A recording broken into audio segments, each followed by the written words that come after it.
What is the rule for division in GED math? Have you ever wondered how division works in the context of the General Educational Development Test?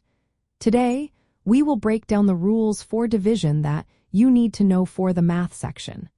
Understanding these rules can make a big difference in your test performance. In GED math, the first thing to know is that division involves two key numbers, the dividend and the divisor.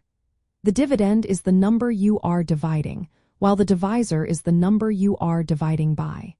To find out how many times the divisor fits into the dividend, you perform the division operation.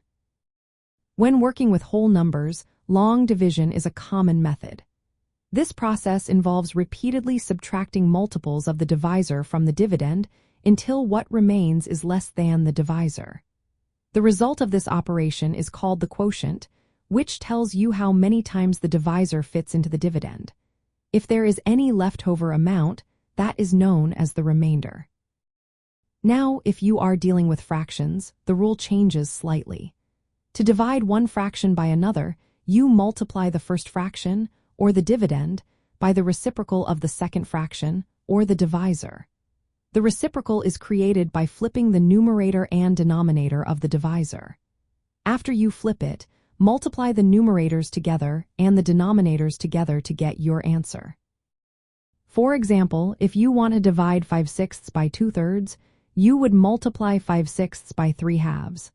This gives you 15/12, which can be simplified to 5/4.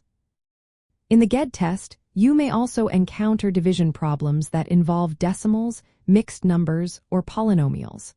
However, the basic principles remains the same.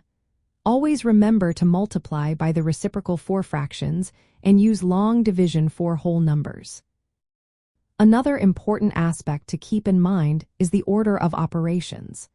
This means you should perform multiplication and division from left to right before you tackle addition and subtraction. If you see both multiplication and division in an expression, solve them in the order they appear. Here are some practical tips for tackling division on the GED test. Always write the dividend first and the divisor second. When dividing fractions, remember to flip the divisor and multiply. Use long division for whole numbers and decimals.